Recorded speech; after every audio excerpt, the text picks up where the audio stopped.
अगर कभी आपके शहर पर न्यूक्लियर अटैक हो गया तो आप क्या करेंगे? सोचिए, एक पल में सब कुछ खत्म हो सकता है। घर, लोग, सपने, सब राख में बदल सकता है। लेकिन क्या वाकई आप कुछ कर सकते हैं ताकि जिंदा बच सकें?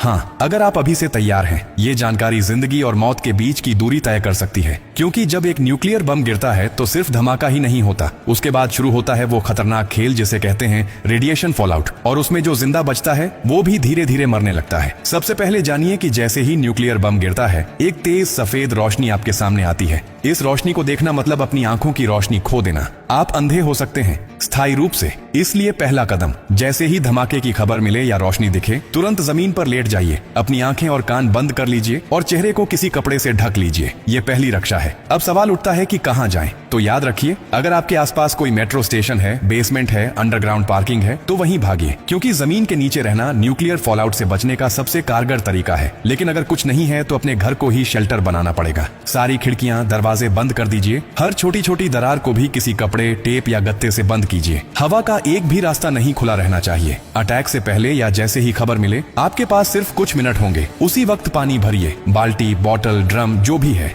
याद रखिए, अटैक के बाद पानी में रेडिएशन मिल सकता है। नल से पानी बिल्कुल मत पीजिए, इसीलिए पहले से स्टोर किया हुआ पानी ही जिंदगी बचाएगा। खाने के लिए ड्राई फूड रखें, बिस्किट, ड्राई फ्रूट्स, पैकेज्ड खाना जो बिना पकाए खाया जा सके। अगर गलती से आप बाहर थे और रेडिएशन में एक्सपोज हो गए तो जैसे ही अंदर आए, कपड़े उतारिए, उन्हें एक पॉलीथिन में बंद कर दीजिए और खुद को साबुन और स्टोर किए हुए पानी से अच्छे से धोइए। याद रहे, नल का पानी नहीं, सिर्फ स्टोर किया हुआ पानी इस्तेमाल करना है। न्यूक्लियर ब्लास्ट के बाद सबसे खतरनाक समय होता है पहला 24 घंटा। इस दौरान बाहर जाना मतलब मौत को बुलावा देना। इसीलिए 24 घंटे अपने शेल्टर से बाहर बिल्कुल मत निकलिए। अगर सरकार की तरफ से संपर्क हो जाए तो निर्देशों का पालन कीजिए। लेकिन अगर कोई सूचना नहीं मिले तो कम से कम 72 घंटे तक बाहर मत निकलिए। 3 दिन, सिर्फ 3 दिन अगर आपने सही तरीके से बिता लिए तो जान बच सकती है। और हाँ, टेक्नोलॉजी की भी तैयारी कर लीजिए। न्यूक्लियर अटैक के बाद एक इलेक्ट्रोमैग्नेटिक पल्स EMP उठती है, जो आपके मोबाइल, लैपटॉप, इलेक्ट्रॉनिक चीजें सब खराब कर सकती है। इसलिए एक पुराना एंड्रॉइड फोन, एक पावर बैंक और एक वॉकी टॉकी को एल्यूमिनियम फॉइल में लपेटकर किसी स्टील बॉक्स में रखें। ये आपको बाकी दुनिया से संपर्क में रखेगा।